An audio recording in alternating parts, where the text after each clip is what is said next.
हिमाचल प्रदेश विधानसभा में प्रश्नकाल के दौरान विधायक हीरालाल द्वारा पंचायतों के पुनर्गठन को लेकर उठाए गए प्रश्न का जवाब देते हुए मुख्यमंत्री जयराम ठाकुर ने कहा कि पिछले 15 वर्षों से नई पंचायतों का गठन नहीं हुआ है।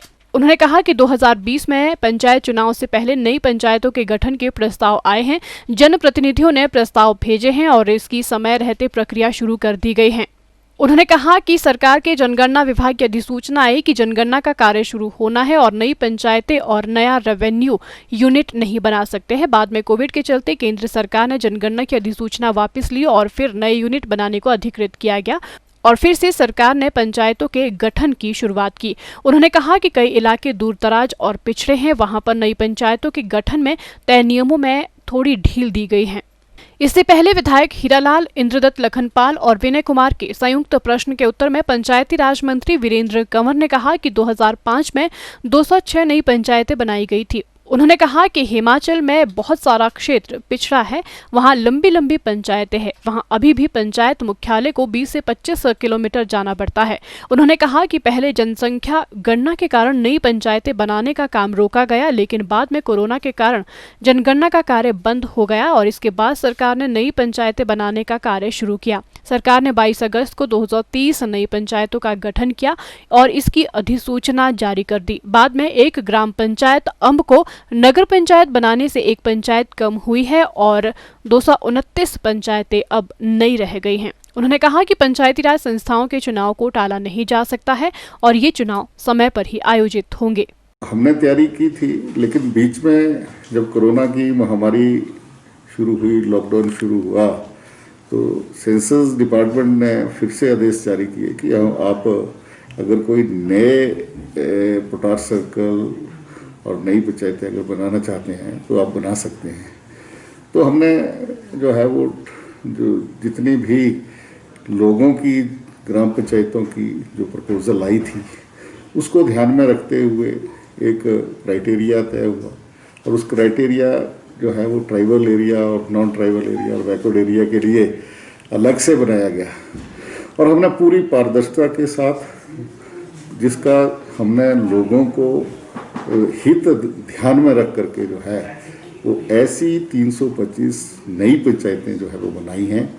और अब हमारी ये प्राथमिकता भी है कि ये संवैधानिक हम सब की ये बाध्यता है कि समय के ऊपर जो है वो चुनाव हो, इसके लिए जो है वो हमने ये तैयारी जो है वो शुरू की। कुछ माननीय सदस्यों के सुझाव आए हैं, हमने कहा है कि इस विषय को जो है वो एग्जामिन करेंगे। अगर चुनाव में कोई बाधा नहीं पड़े तो हम उसके ऊपर जो है वो उचित कदम जो है वो उठाएंगे, एग्जामिन करके जो है वो जनहित को ध्यान में रखे हुए। अभी तक जो है वो 325 नई पंचायतें जो है वो बनी है। कांग्रेस सदस्य इंद्रदत्त लखनपाल ने कहा कि बड़सर हलके में 3 पंचायतों को अलग किया गया है, इसमें से एक पंचायत को फिर से पुरानी में मिलाने का प्रयास किया जा रहा है, ऐसा नहीं होना चाहिए। रेणुका के विधायक विनय कुमार ने भी अपने हलके में कुछ और नई पंचायतें बनाने का आग्रह किया था। सवाल किया है कि जो आपने नए गठन किए हैं पंचायतों के, उसमें नियमों का पालन नहीं किया है और जो बैकवर्ड पंचायतें आपने डिवाइड की है, जिसमें बैकवर्ड पंचायतों में से नई पंचायतें बनाई हैं, उनमें किसी भी रूल्स एंड रेगुलेशंस को फॉलो नहीं किया गया है। जो नॉर्म्स आपने बनाए हैं उनको फॉलो नहीं किया गया है और बाद में आपने सभी चीज़ों को रिलैक्स करते हुए, और ख़ासकर जो मेरे चुनाव क्षेत्र में भी 16 पंचायतें बैकवर्ड पंचायतें हैं मेरी, और उन 16 पंचायतों में से सिर्फ एक पंचायत को वैफ्रिकेट किया गया, दूसरी पंचायत बनाई गई। और जबकि माननीय मुख्यमंत्री जी से हमारा ये सवाल था कि आपके चुनाव क्षेत्र में जितनी भी बैकवर्ड पंचायतें हैं उनको आपने नई पंचायतों को दर्जा दिया है, तो ऐसी भिन्नता प्रदेश में क्यों की गई है। मैंने ये भी प्रश्न किया था कि जो आप नई पंचायतें बनाने जा रहे हैं, इसमें किस तरह का रोस्टर आप फॉलो करने जा रहे हैं। तो मंत्री जी ने बड़ा गोलमोल जवाब दिया है कि इसमें वही रोटेशन होगी। कभी मंत्री जी बयान करते हैं कि 2010 का रोस्टर फॉलो होगा, कभी मंत्री जी ये बोलते हैं जी इसको क्या रोटेशन होगा। अब रोटेशन भी होना है तो किस हिसाब से होना है, पॉपुलेशन के हिसाब से होना है, क्राइटेरिया क्या रहेगा उसमें, वो किसी भी चीज़ का जवाब संतुष्ट हमें नहीं कर पाए जो उन्होंने जवाब दिया है। और माननीय मुख्यमंत्री जी ने जो जो तथ्य रखे हैं सामने वो सारी चीज़ों को डाइल्यूट करते हुए सभी चीज़ों को घेर फेर के जो बताया गया है उसमें ये विपक्ष का कोई भी जवाब नहीं दे पाए।